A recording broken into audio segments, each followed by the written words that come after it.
Enorme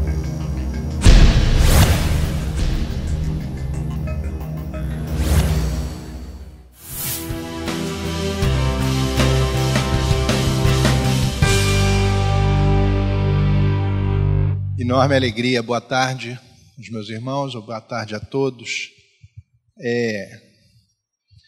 É para mim motivo de uma grande alegria estar aqui com vocês de novo. Acho que tem um ano e meio, 2 anos que a gente não retornava nessa casa.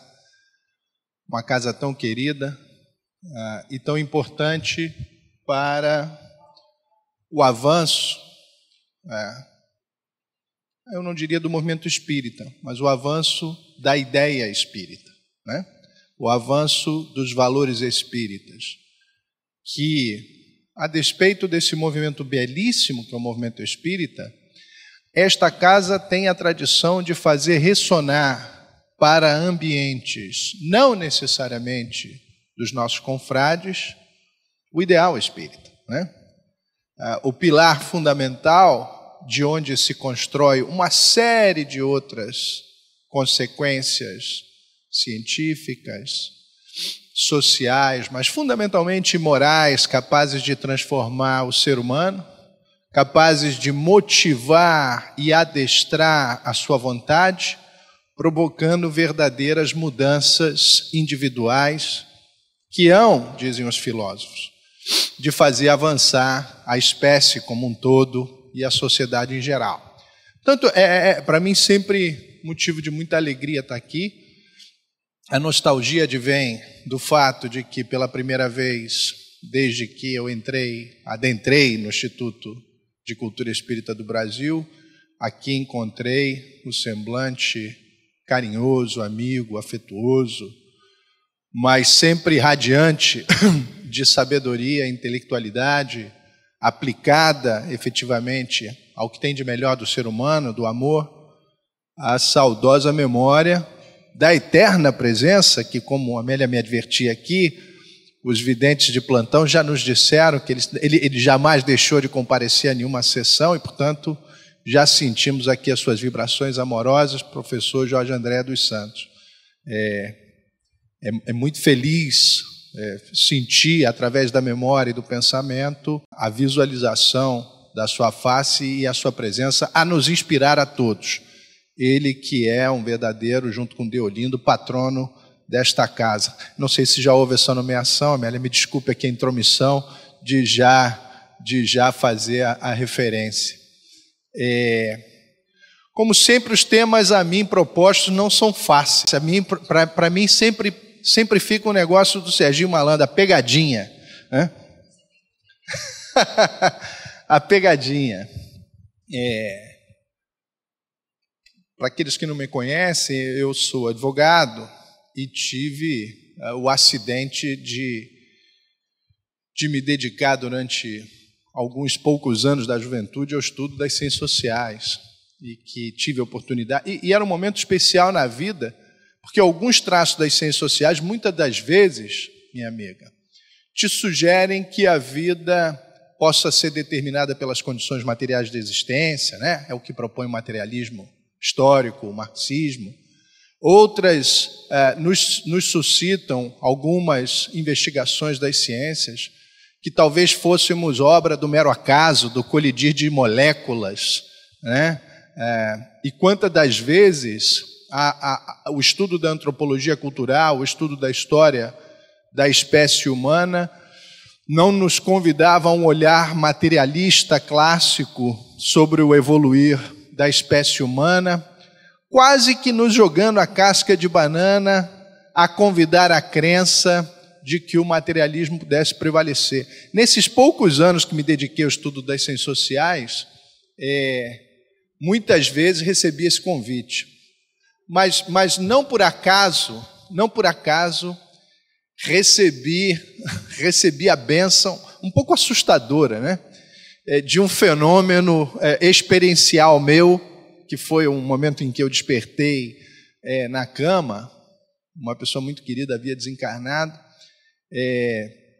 e eu despertei com aquela sensação de congelamento. O professor Valdo Vieira costumava sempre exemplificar isso como primeiro passo da experiência da projeção astral. Mas é terrível, porque eu não conseguia me mover, não conseguia falar, não conseguia gritar, porque comecei a ficar em desespero.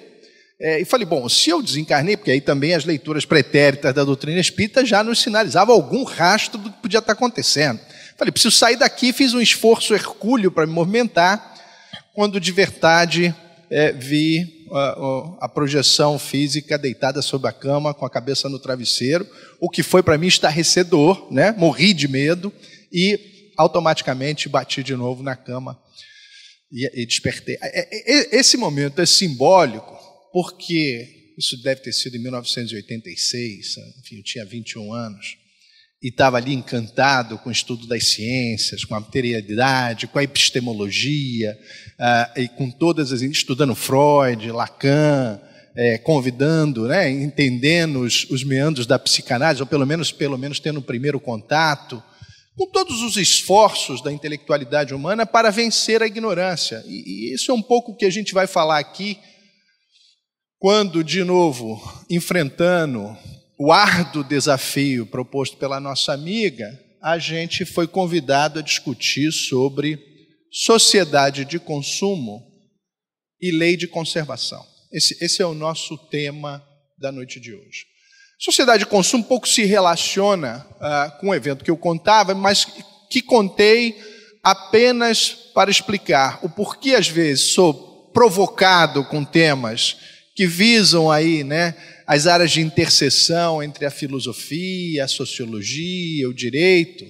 Provocação que aceito com muito carinho, né? É para mim, acima de tudo, uma provocação intelectual e que me traz ao educador exercício de estar na frente dos senhores, hoje agora na frente das câmeras, né, ou da câmera para falar na internet, e na frente dos irmãos que a gente não consegue ver materializados, para discutir coisas da alma, para discutir as grandes verdades da vida que nunca termina e que nunca cessa, que adveio um pouco desse confronto que tive entre a experiência sensorial e aquela avalanche, né, que eu recebia de informações nos primeiros anos da minha maturidade intelectual universitária, vamos dizer assim, ainda muito jovem, muito imaturo para uma série de coisas, mas já sendo defrontado e confrontado com algumas coisas que hoje nós somos convidados a comentar, convidados a discorrer, e o que quer seja. Só fiz esse introito para que a gente pudesse situar por que às vezes esse que senta aqui tem que enfrentar esses temas, às vezes mais árduos, às vezes mais heterodoxos, mas, como disse, sempre com muito carinho e sempre tentando conectar, né, aquilo que eu reputo ser um depositório de verdades profundas, eternas, mas que ainda requer dos homens um esforço intelectual constante e contínuo, e diurno e noturno, de compatibilizar, né, o trabalho do nosso querido Allan Kardec, abnegado professor, abnegado estudioso, que apresentou aos homens do século XIX, aos homens dessa sociedade já quase moderna, já quase contemporânea, já era uma sociedade moderna, mas ainda não a sociedade contemporânea que nós vivemos, verdades que estavam presentes na humanidade há milênios, né? Mas que precisavam ser reditas, refaladas, histórias que precisavam ser recontadas a uma sociedade europeia do século XIX, que havia uma sociedade europeia cujos entes ali reencarnados já tinham assistido o Evangelho e o testemunho do Mestre Jesus, a queda do Império Romano, a ascensão do que poderíamos chamar do o novo Império de Roma, que era o Império da Igreja Católica, o desmoronar daquelas ideias com a Revolução Francesa, com o Iluminismo, e, por fim, a Revolução Industrial, que consolidara em Europa do século XIX a crença pétrea e sólida de que o homem tudo podia e que, com as luzes da ciência, ele haveria de descortinar todas as maravilhas que o universo ainda velava e escondia. E isso, por razões históricas, apresentando-se como antagonista a qualquer traço, espécie ou expressão de vertentes espiritualistas que buscassem, para além da matéria, explicação dos fenômenos que se apresentavam. E assim se constrói o contexto antagônico entre espiritualismo e materialismo, em especial o materialismo científico, que marca esse momento histórico onde Kardec vem nos falar de novas verdades. Verdades que são doravante conciliatórias, né? São doravante conciliatórias porque, de novo, são capazes, depois de tanto tempo, de tantos esforços que talvez um milênio antes houveram sido empreendidos, conciliar fé e razão. É isso que logramos até hoje consolidar, né? E é por isso que ainda com tanta energia nós tentamos falar com a academia de que as verdades estão aqui. Mas eu como disse, esse é um esforço que requer de nós resiliência, persistência e contínua crença de que estamos divulgando aquilo que a sociedade precisa conhecer, aquilo que a humanidade precisa conhecer. Quero voltar, ou pelo menos iniciar, a discussão desse tema. O tema é sociedade de consumo e lei de conservação. Talvez tivéssemos que falar primeiro da lei de conservação, que se inscreve no rol das chamadas leis morais, que por sua vez se inscreve no rol das chamadas leis divinas, ou leis naturais. Kardec, como todo mundo já imagina, era um indivíduo muito sábio. Era um indivíduo muito sábio que utilizou os conhecimentos que tinha de filosofia, utilizou os conhecimentos que tinha de ciência, e ao conhecer sobre filosofia, conhecia sobre as grandes questões da humanidade, sobre as grandes questões sobre as quais se versa a filosofia, em especial as questões sobre a origem do universo, como se organiza o universo, questões sobre a origem do ser, mas também questões relativas ao chamado dever ser, questões relativas ao comportamento dos homens, questões relativas ao ser feliz aqui e alhures. E, portanto, quando ele perguntava e recebia dos espíritos respostas que pareciam de uma completude muito significativa, ele começa, num exercício científico, de extrair de determinados significados ou comportamentos leis que se aplicam de modo universal. Ele consegue, a partir do diálogo que estabeleceu com os espíritos, através dos médiuns com os quais interagiu, compilar uma série de princípios, ideias, valores ou conceitos que reputou serem estruturantes de toda a nossa vida e de todo o nosso comportamento. Daí é que ele discorre, nesta parte de O Livro dos Espíritos, sobre as chamadas leis morais. Entre criação, destruição, sociedade, justiça, amor e caridade, encontraremos aqui a chamada lei de conservação. E o que trata a lei de conservação? A lei de conservação, como dizia ele discorre, depreende disso que ele, assim como eu narrava no início, tem como experiência individual, né? O chamado instinto de conservação. Essa é a primeira curiosidade de Kardec, razão pela qual dirige ao Espírito Verdade a questão se esse instinto de conservação, se essa intenção de preservar a própria vida, se esse instinto de se preservar seria natural, divino e essencial, no que recebe dos espíritos uma resposta categoricamente afirmativa, não é? E, portanto, entendemos, e aí, esse não é o tema de hoje, mas há poucas semanas atrás eu tive a oportunidade de ir na casa espírita que frequentamos, discorrer sobre outra pegadinha, né? Para mim nunca vem nada fácil, né? Sobre o medo da morte. E, obviamente, falar de medo da morte pode parecer muito simples para espíritos. Você fala assim, para que medo da morte? A vida continua. Não fosse a experiência pessoal de todos nós, que não gostamos nem de falar do assunto, quanto mais dizer que não temos medo, né? E pudemos gastar lá uns 40 minutos para falar de uma maneira alternativa sobre o medo da morte, a diferença entre o morte e o morrer.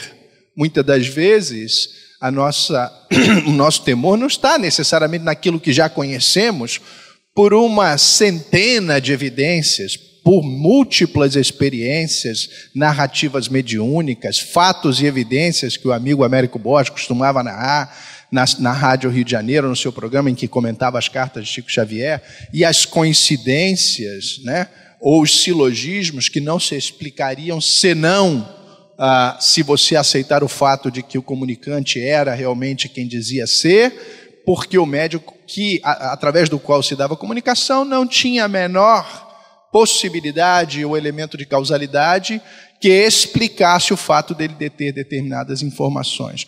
Portanto, é quase irracional, é quase impossível de dizer que não tem medo da morte, mas fazendo uma conexão com o instinto de conservação, e é por isso que eu fiz a referência sobre a palestra hoje, a conversa, né? Não gosto de dizer que eu faço palestra, mas eu faço conversas que tive algumas semanas atrás sobre o medo da morte. Era muito importante estabelecer essa ponte com o instinto de conservação. Trata-se, como diz o Espírito Verdade, de um instinto natural. Um instinto que trazemos da nossa essência natural animal, né? Um instinto que, diz o Espírito Verdade, está em consonância com a função de viver. Diz o Espírito Verdade, os espíritos necessitam da experiência material, e para que nele permaneçam, até porque sabemos nós que o outro lado de lá parece que é muito melhor que o daqui, né? Temos esta quase que hormonal e química expressão que nos provoca, né, o desejo inercial de permanecer onde estamos, no plano material, e o quase, por que não dizer, pavor da interrupção desse estado inercial. Isso seria o que nós poderíamos, assim, um pouco mais rebuscadamente dizer, ou nominar, de medo da morte. É a ativação do nosso instinto de conservação. É a expressão metabólica, químico-física dos ingredientes materiais que a Mãe Natureza, providência, manifestação da providência divina, organiza para que a vida material não somente se estruture, mas fundamentalmente se perpetue, né? Numa outra lei, que é a lei de reprodução, isso vai ficar muito claro. Portanto, as primeiras colocações de Kardec a respeito do instinto de conservação têm a ver com o entendimento, que os homens necessitam ter sobre esta inata vontade de continuarmos a viver. O primeiro questionamento sobre o instinto de conservação seriam esses relativos à explicação desse chamado instinto, que vai ser reconhecido como uma expressão daquilo que na física nós vamos chamar de inércia, ou seja, o estado de se manter onde está, mas com uma explicação transcendental, a necessidade dos seres vivos e a necessidade dos seres materiais persistirem animando a matéria, quer dizer, dos espíritos persistirem animando a matéria, e, portanto, nesta organização fisiológica estaria presente esta função inercial de continuarmos no mesmo estado. Isso, transcendendo para as instâncias psicológicas, nos fazem ou permitem melhor compreensão disso que seria esse sentimento, né? Não só o sentimento de expressão positiva pela vida, mas também o temor de sua cessação. Não fosse isso, principalmente aos espíritas, conhecedores da imortalidade da alma e da continuidade da vida, não teríamos nós os devidos cuidados com a manutenção do nosso corpo físico, ou pelo menos não teríamos tais cuidados apenas devidos a apelos racionais, né? Aqueles que não tivessem um extremo senso de racionalidade e uma profunda educação da vontade, né, não teriam a menor preocupação, não teriam medo, né, e, portanto, poriam em risco a sobrevivência da própria espécie. Portanto, o Espírito Verdade deixa muito claro para a gente de que a lei de conservação, que na física seria a inércia, se exprime em nós nesse instinto de conservação. né? O instinto animal da sua própria conservação e da conservação da sua própria vida. A segunda reflexão, e talvez não menos importante, que Kardec nos traz, uma vez constatado que nós todos tendemos a nos conservar, né, e estender, é um princípio de conservação e extensão da nossa vida material, Kardec começa a dialogar com o Espírito Verdade para investigar e com ele ter sobre as condições em que a mantença da vida material há de se estabelecer. E ele questiona o Espírito Verdade sobre a possibilidade, legitimidade e positividade de usar dos frutos da natureza.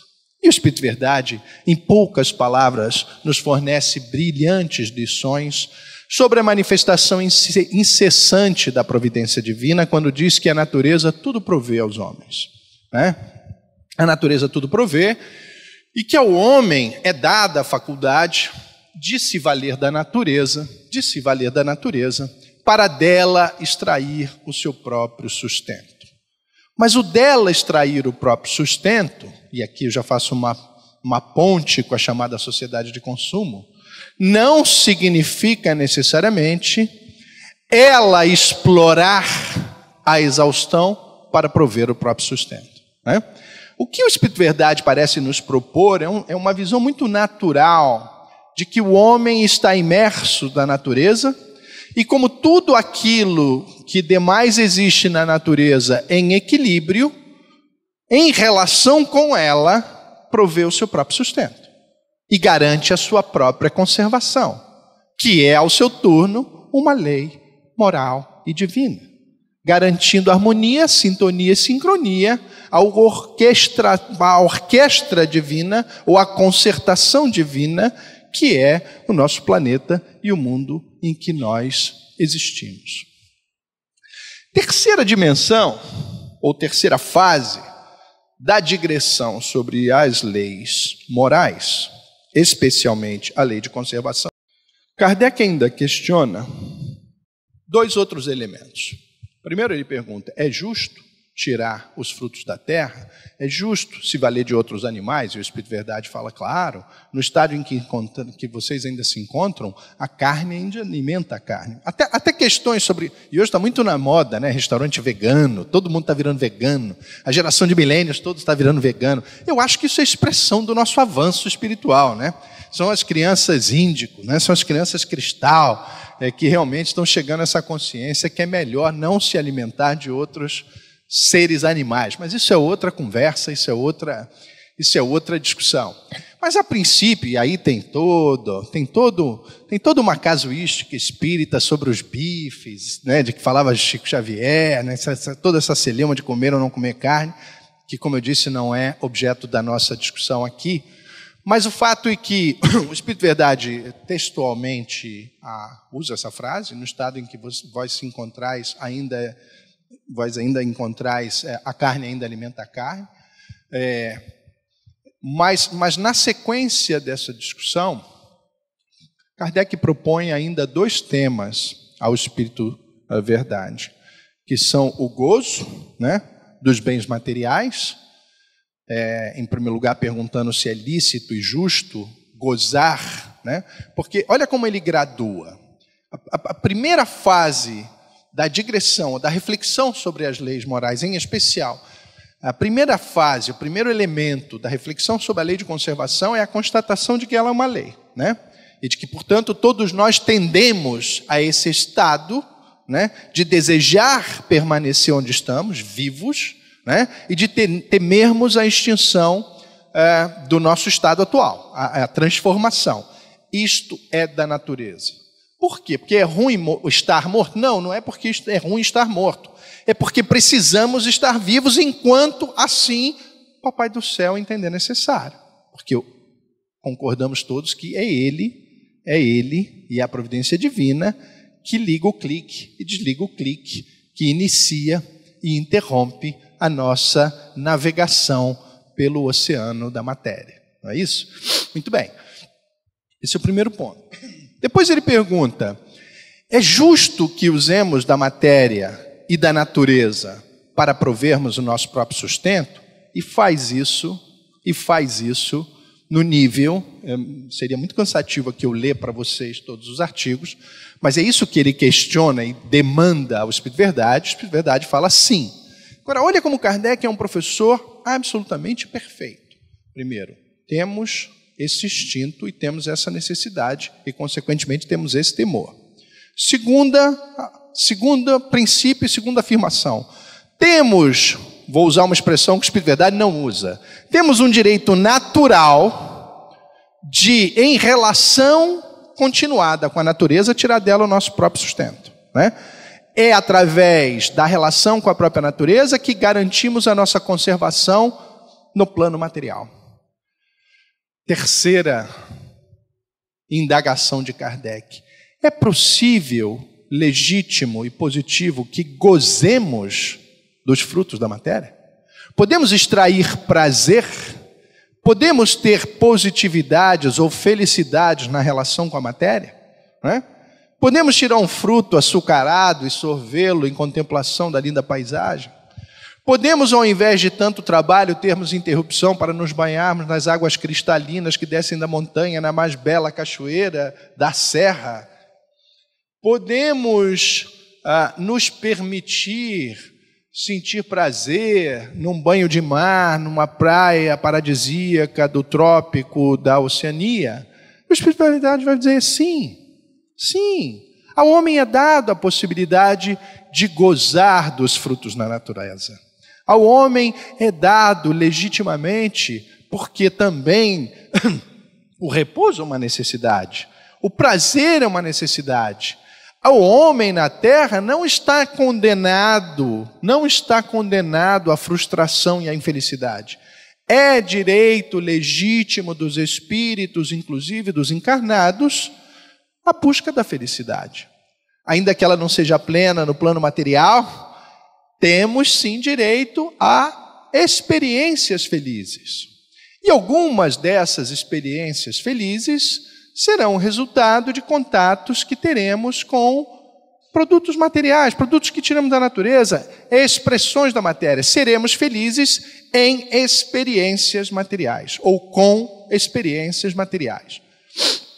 O que ele está graduando é o seguinte: precisamos estar vivos, temos que trabalhar e operar com a natureza para continuarmos vivos, mas além de operarmos com a natureza, e temos que nos relacionarmos com ela através do trabalho, né? Interagindo com a natureza, arando a terra, plantando, manufaturando, colhendo, ainda podemos ter algum prazer com isso. Ou seja, a relação de existir no mundo material não há de ser uma experiência infeliz.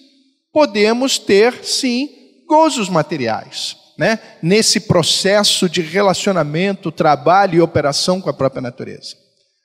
Quarta e mais interessante consequência, ou afirmação, ou questionamento da lei de conservação. Aonde estará a medida entre o direito ao prazer no uso, gozo e fruto das coisas materiais e o apreço ao supérfluo e excessivo? Aonde estará a medida da razão? Né? Aonde estará a fronteira entre estar no mundo material, se relacionar com a natureza material para dali tirarmos nosso sustento, num nível posterior, tirando o nosso sustento da própria natureza, termos experiências felizes como saciar a fome? Qual é o melhor tempero que existe senão a fome? Não é isso? Quando a gente está morrendo de fome, come.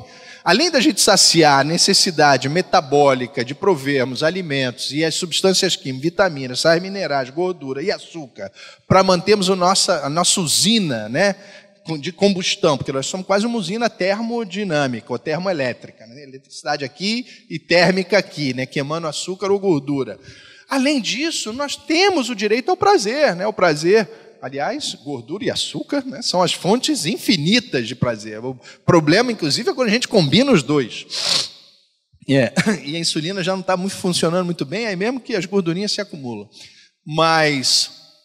E depois vem as degenerações morais. É quando a relação prazerosa que a natureza inteligentemente dota o ser humano para que ele continue no seu estado de conservação. Eu já declinei as minhas origens aqui, que são, quer dizer, eu sou advogado de profissão e interessado nas ciências humanas, nas horas vagas. Mas, como de vez em quando a gente precisa ir no médico, no endocrinologista ou na nutricionista, a gente aprende, né, que realmente açúcar e gordura são viciantes, porque no seu consumo elas disparam no cérebro, né, fazem disparar os nossos hormônios de recompensa, que eu esqueci o nome, tá? Não vou falar aqui, não vou me atrever. Mas existe um hormônio, assim como tem hormônio que bota a gente tristinho, né, que causa até depressão e etc. Você toma uma química para diminuir, existem hormônios que te fazem ficar alegre, né, que são os hormônios de recompensa. Quando a gente usa essas duas substâncias, a natureza aprendeu que eu deveria ter um sentimento de recompensa. Para quê? Para que eu aprenda e continue a buscar aquilo que me provê energia e que me facilita e viabiliza o quê? A minha continuidade no mundo material. Então, a própria natureza nos dotou desse prazer. A questão é quando a conservação passa a não mais ser o determinante na minha conduta de consumo, que eventualmente pode me proporcionar prazer, e a busca do prazer é que passa a ser o determinante de todas as minhas ações. Aqui, a gente começa a ultrapassar a fronteira do necessário para o supérfluo. E agora é que a gente entendeu a temática para começar a discutir sociedade de consumo, né? O que é a sociedade de consumo? Todo mundo agora está, vamos dizer assim, basicamente com as informações necessárias a respeito da lei da conservação, para a gente estabelecer uma reflexão pequena, sucinta, sobre a sociedade de consumo. Sociedade de consumo, a gente podia chamar aqui 10 economistas, 13 sociólogos, 5 filósofos, só para falar ou tentar definir o que fosse a sociedade de consumo. Aliás, eu busquei no mais importante, universal e sábio dicionário dos dias contemporâneos, chamado Wikipédia. Wikipédia, na Wikipédia, sociedade de consumo é a sociedade pautada pelo mercado, pela economia capitalista, onde o consumo se torna o elemento central da dinâmica do funcionamento da própria economia. E me parece que o Wikipédia realmente não está errado, não. Eu descartaria a menção à sociedade capitalista, mas eu insistiria em que isso que os economistas e sociólogos chamaram de sociedade de consumo é uma sociedade, a nossa, né? A sociedade a nossa, em que a economia não funciona mais para prover a saciedade das nossas necessidades, né? O que eu quero dizer é o seguinte: em economias, em sociedades arcaicas, clássicas da antiguidade, e as sociedades medievais, pré-modernas, né? Modernidade começa com a Revolução Francesa, a Revolução Industrial, vamos dizer assim, que já tem aí os seus 300, quase 400 anos, século XVI. Mas as sociedades arcaicas, a economia se organiza fundamentalmente para matar a fome, né? A sociedade e o Estado, e a sociedade se organiza com a sua complexidade para que os homens tenham uma qualidade de vida melhor, mas fundamentalmente possam comer, né? Possam comer e ter algum lazer. Por isso que o Estado romano tinha como função prover o que para a população de Roma? Pão e circo, né? Não, mas fundamentalmente, e o que vem primeiro é pão. Ou seja, as sociedades se organizaram e se tornaram mais complexas para provocar, via organização racional da sociedade, provocar excedentes de produção. E na medida em que se provocavam excedentes de produção, e isso começa com a Revolução Agrária, quando o homem parou de ser coletador e caçador e se organiza em sociedade, o que dizem os historiadores começou lá na Mesopotâmia, há cerca de 5, 7 mil anos atrás, não, 10, 15 mil anos atrás. Essa sociedade se organiza para prover necessidades e, portanto, dar plena completude e eficácia, né, concreta à lei de conservação. O que acontece entre esses 10 mil anos e hoje? A técnica, a capacidade do homem operar a natureza, a capacidade do homem laborar inicialmente com as suas mãos, depois com os instrumentos de trabalho, que foram imaginados pelos homens como extensões dos seus membros, né? O homem criou o transporte para se locomover, criando extensões das suas pernas. E criou os instrumentos de trabalho, os artefatos, o tiar, a chave de fenda, o martelo, a serra. A roda não, a roda é do transporte. Todas essas coisas o homem entendeu quer dizer, anteviu, imaginou e construiu para funcionar como extensões mais eficazes dos seus primeiros instrumentos, mais rudimentares, aqueles que, enquanto macaco, que nós éramos, utilizavam para quebrar a concha, né? Os homens criaram artefatos para estenderem as habilidades dos seus próprios membros. E nesse desenvolvimento, aprenderam com o processo de trabalho e desenvolveram ao ponto de hoje nós falarmos em inteligência artificial, ou seja, a capacidade de elaborarmos logaritmos, que são códigos, que no sistema binário criam sequências que movimentam átomos, produzindo estruturas binárias que contêm informações, capazes de organizar os nossos computadores, que por sua vez hoje são capazes de reproduzir estruturas rudimentares daquilo que ouvemos por bem nominar de inteligência, a chamada inteligência artificial. Portanto, saímos de artefatos que buscavam estender as habilidades dos nossos membros físicos, estamos chegando ao ponto de criar estruturas incorpóreas, eletrônicas e magnéticas, capazes de estender algumas das funções que nós temos em nossos cérebros e em nossas mentes. Esse é um pouquinho, assim, um rápido lampejar que sinaliza um pouco, ou tenta sinalizar, a história da humanidade e a história do processo de intervenção e interferência na natureza. Como dizia antes, as sociedades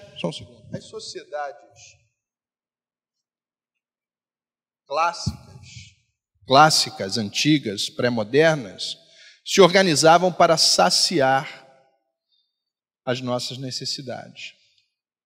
Portanto, a produção, ou seja, o ato de trabalhar e produzir, era determinado pela quantidade de necessidades que existiam na sociedade, a serem saciadas.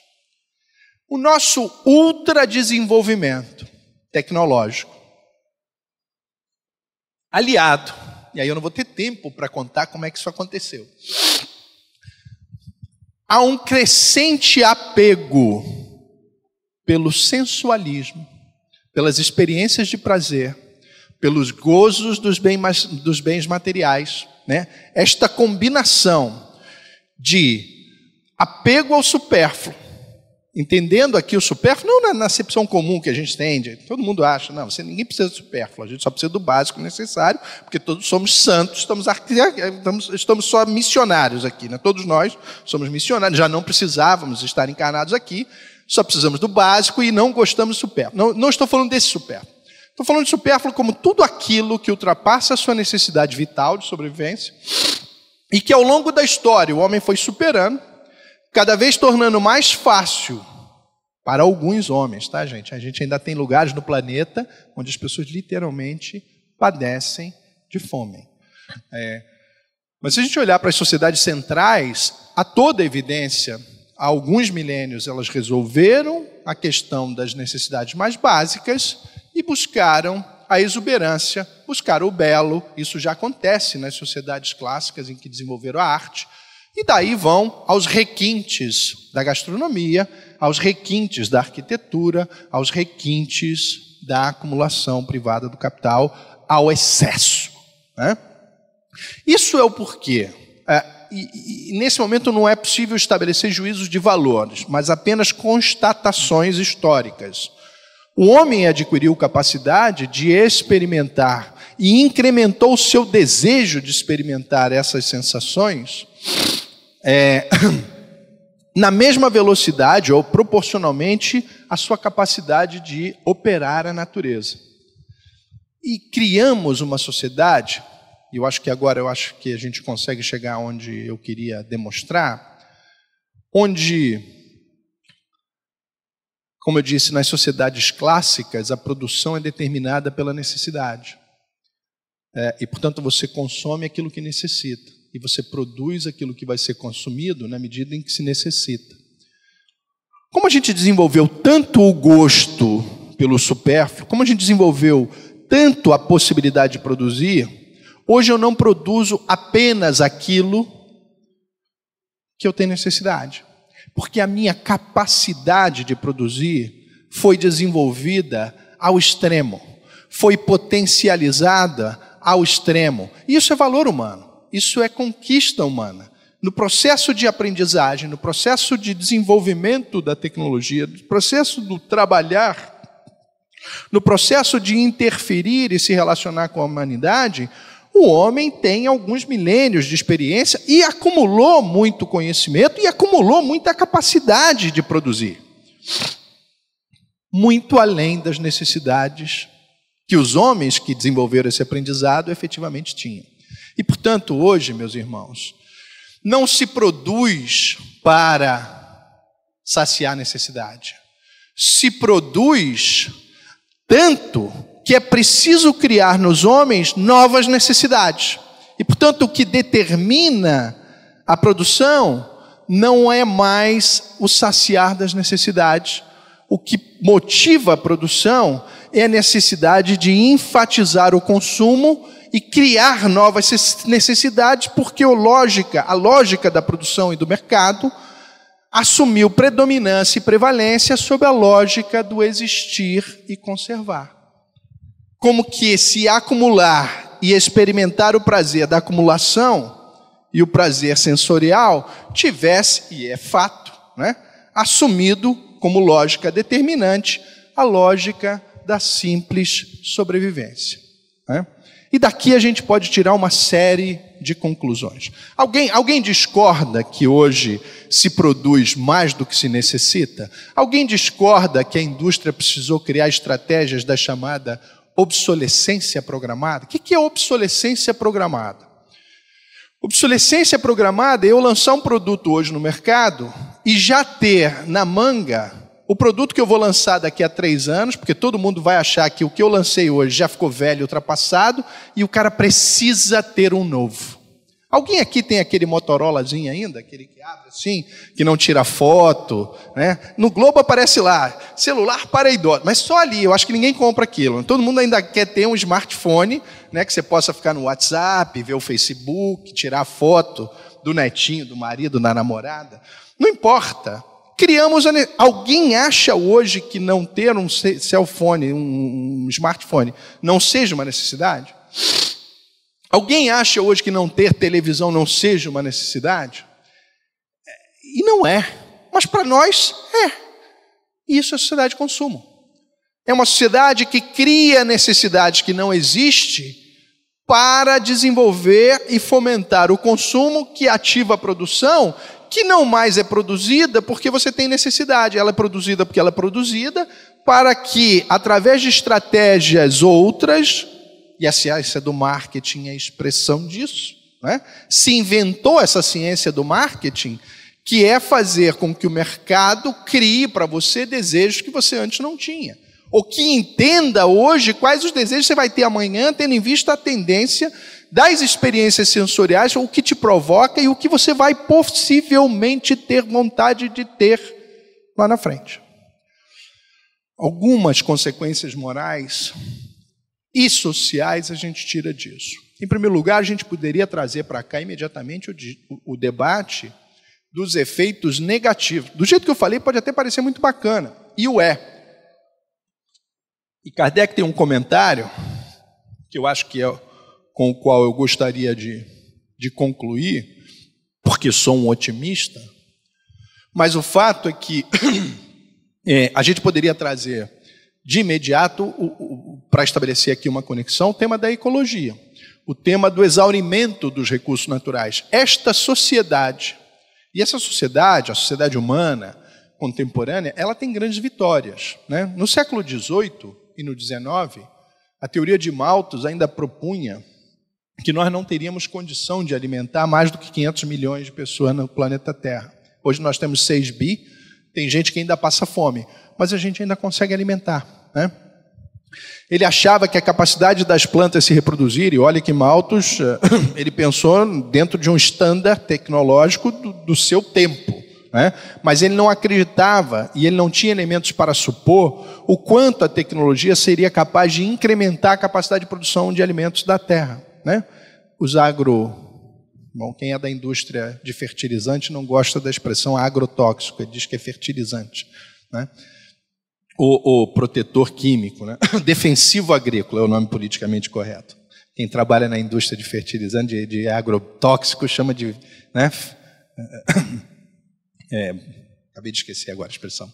Mas, enfim, os transgênicos, todos esses elementos, as vacinas, não só a extensão da expectativa de vida, mas a possibilidade de produzir bens materiais foram desenvolvidos ao extremo, ao ponto do professor Boaventura de Souza Santos, que é um filósofo e sociólogo português muito lido no Brasil, dizer que hoje nós vivemos a cultura tecnológica do indesejado.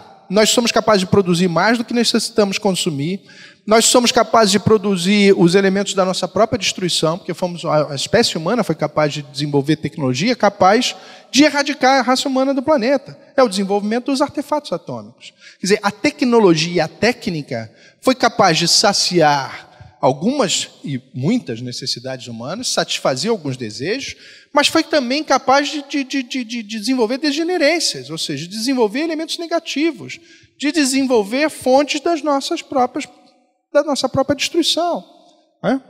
O excesso de produção e a capacidade de prover bens e produtos levou a indústria do tabaco à incidência máxima de se tornar um dos maiores problemas de saúde pública do mundo contemporâneo. Eu posso falar isso porque fui tabagista há muitos anos, né?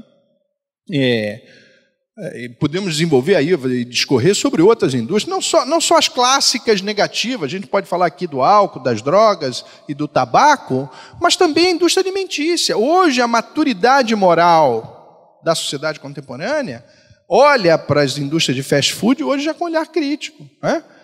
A experiência do prazer, é isso que a gente estava falando aqui, não é isso? E o prazer, eu não fui bobo, mencionei logo açúcar e gordura. Hoje há um debate acirradíssimo na sociedade americana contra a indústria de fast food, contra o excesso de açúcar nos elementos, contra a comida processada. Então, veja bem, a comida processada e industrializada permitiu o barateamento da alimentação nos Estados Unidos e o acesso de uma classe que nunca teve acesso a alimento em abundância, alimento fonte de energia, fundamentalmente gordura, açúcar, mas também muito amido, muito carboidrato.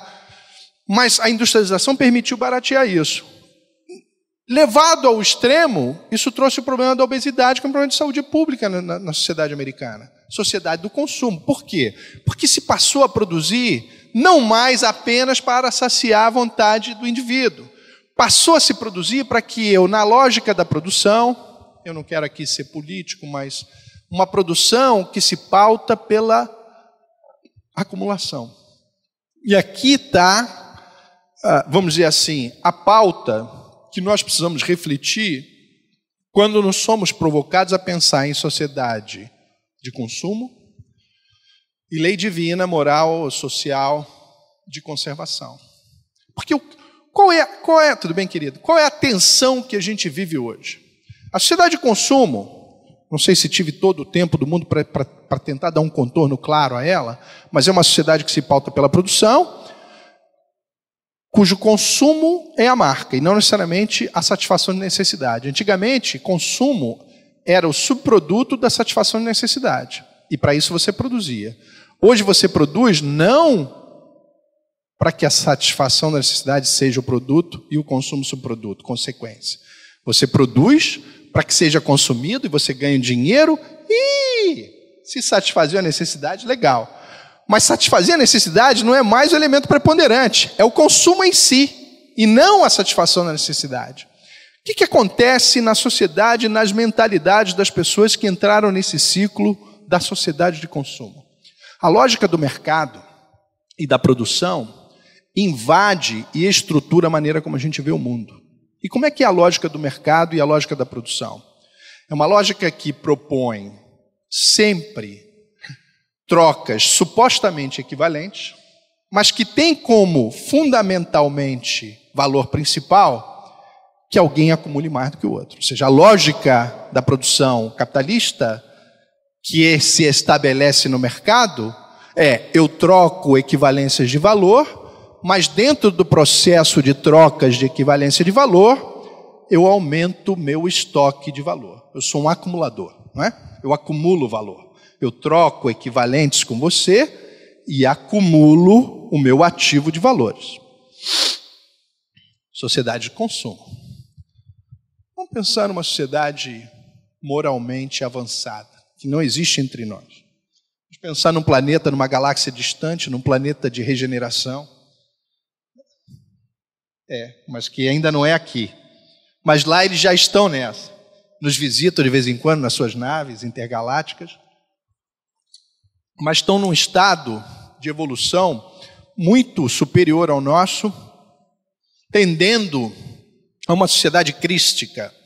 Será que eles têm na sua conduta diária, porque essa lógica do mercado, ela não ficou só como a gente se relaciona com produtos, alimentos, vestuário, bens de consumo, não. A lógica da troca dos equivalentes hoje invadiu a vida privada e a vida familiar. O que os cônjuges exigem um do outro hoje? O cara não me dá atenção, eu não vou dar atenção para ele, né? Eu dou muito mais atenção a ele do que ele me dá atenção. Que filho ingrato, sustentei o cara, paguei a faculdade dele, ele nem aparece aqui para me visitar, né? Estamos o tempo todo buscando trocas de equivalência e ninguém quer reconhecer, mas a gente quer ter mais do que o outro, não é verdade? Eu quero receber mais atenção do que eu tenho que dar. Porque também, poxa, afinal de contas, para que eu vou levar a criança agora no hospital? Porque eu quero continuar vendo o Big Brother, né? Para que eu vou parar agora para fazer o jantar do meu filho? Porque eu quero ver a novela. Se eu puder, eu fico assim. Esta lógica da suposta troca de equivalências em busca de uma acumulação de valores invade toda a nossa dimensão existencial. Quando, na verdade, se olharmos para o exemplo do Cristo, e se ele tivesse, como de fato fez, embora implicitamente através do seu evangelho, proposto uma lógica social, comportamental, a toda evidência, esta é a minha tese, não estaríamos diante de uma situação constante de troca de equivalentes, mas diante de um ethos, de um sistema de doação incessante. Doação incessante que, ao contrário da acumulação perpétua que propõe os sistemas calcados numa visão material da vida, esta doação incessante, e não troca de equivalentes, porque a doação incessante é o estado constante de abnegação, que nos leva, diferentemente ao ethos e ao conceito da acumulação, ao conceito de diminuição do nosso ego, diminuição do nosso individualismo. A lógica e o conceito não é o de cada vez mais melhor, é quanto menos melhor. Quanto menos eu e mais o outro, melhor. Por isso a lógica da doação constante em detrimento da troca dos equivalentes. A troca do equivalente se propõe porque talvez nós tenhamos um arquétipo memorial da justiça distributiva de Aristóteles, que está correta. Mas para organizar uma sociedade baseada na troca dos equivalentes, que tem por trás um continuado e talvez cínico sentimento e desejo de acumulação infinita, esse não nos parece nos levar à situação do mundo crístico, parece nos levar ao aguçamento, ao ultradesenvolvimento de uma sociedade que parece se desconectar com os verdadeiros valores. Haja vista que o consumo se torna o fim em si e não a saciedade dos desejos individuais. Desejos não, das necessidades em primeiro lugar. Porque a gente poderia aqui ter outra digressão sobre supérfluo, desnecessário, o quão hediondo aos olhos de Deus é aquele que se apega ao ultradesenvolvimento do supérfluo, às vezes ao lado daquele que não tem o necessário e algumas vezes em detrimento daqueles que têm o necessário, que é como o Espírito de Verdade termina o capítulo sobre a lei de conservação. Então, meus irmãos, esse é um pouco o panorama que a gente pode estabelecer para termos um olhar crítico, cristão, espiritualista, espírita, sobre a sociedade de consumo. Não para dizer, daqui seria um ermitão. Aliás, se discute isso aqui, né? Tem algum bem ou faz algum proveito aquele que se retira de toda atividade laboriosa, de toda transformação para a natureza e se isola? Todos nós sabemos, à luz do Espiritismo e da doutrina espírita e à luz das leis divinas, não. Isso é negativo. O indivíduo tem que estar em relação com o seu próximo, construindo um mundo melhor, né? Assim como se impor altos flagelos, em detrimento, a gente discutiu aqui sobre o gozo dos bens materiais, se autoflagelar é absolutamente hediondo, da mesma maneira. Mas temos hoje elementos, se olharmos, né, para os ensinamentos da doutrina espírita, em especial no tema da lei de conservação. Temos um grande cabedal para estruturarmos uma abordagem crítica e inteligente para a nossa própria vida sobre a sociedade em que vivemos. Porque a doutrina espírita não faz milagre nem transforma ninguém em santo. A doutrina espírita funciona como grandes marcos balizadores possíveis da nossa conduta. Por que eu digo possíveis? Porque quando eu penso no estudo da doutrina espírita e nessas importantes lições que elas nos proporcionam, eu penso, sabe aqueles postes assim, eu já passei no pedágio várias vezes, assim, porque eu achava que o meu sem parar ia funcionar, ele não abre, quando não tem velocidade eu passo. Aí você vê que, embora ele pareça uma barreira, ele é flexível. Assim são os marcos da doutrina espírita. Ele te marca o limite ali. Mas se você quiser passar, porque o seu livre-arbítrio assim indicou, você bate nele e ultrapassa. Mas você sabia que ali era o limite, né? E assim eu me relaciono com a doutrina espírita. Eles são sinais claros, marcos delimitadores de onde deveriam estar restritas o campo volitivo, cognitivo do ser humano. Ou seja, até onde ele pode ir, aonde ele deveria limitar o seu campo de escolhas possíveis, além dos quais as consequências são inevitáveis, né? Sementeira livre, colheita obrigatória. Então, estamos perto da conclusão. Temos hoje elementos para filtrar, para olharmos para o nosso dia a dia e entendermos aonde estou cruzando fronteiras, aonde estou maximizando os meus desejos, aonde eu posso ser mais comedido e comprometido com as minhas necessidades. Porque, como eu gostaria de dizer, porque sou otimista, nem tudo está perdido. Existem, dentro dessa chamada sociedade de consumo, não existem só degenerações, não existem só elementos negativos, não existem só a degradação da natureza, o despejo de resíduos, não. Existem grandes conquistas. Existe o avanço da medicina, existe o avanço da tecnologia alimentar, da indústria de alimentos, da indústria do vestuário, da capacidade da gente resolver problemas materiais da humanidade. Mas estamos em um processo complexo. E eu acho que é isso, e que eu tinha anotado aqui, Amélia, para concluir, para que a gente visse os últimos comentários da questão 717, porque ninguém melhor do que Kardec para encerrar esse questionamento, essa conversa nossa aqui. O limite entre o necessário e o supérfluo não tem nada de absoluto, de indiscutível. A civilização criou necessidades que o selvagem desconhece. E os espíritos que ditaram esses ensinamentos não pretendem que o homem civilizado viva como selvagem. Tudo é relativo e cabe à razão distinguir cada coisa. A civilização desenvolve o senso ético e, ao mesmo tempo, o sentimento de caridade, que leva os homens ao apoio mútuo. Os que vivem à custa das necessidades dos outros exploram os benefícios da civilização em seu proveito. têm da civilização apenas o verniz, como há pessoas que têm da religião apenas a máscara.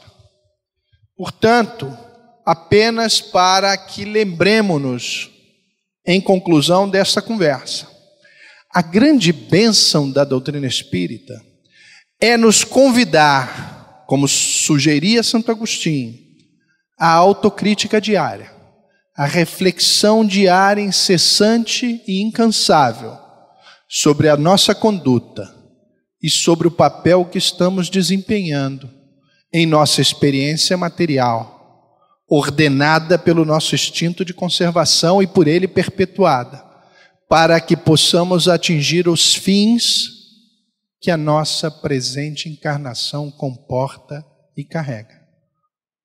É isso aí. Muito obrigado.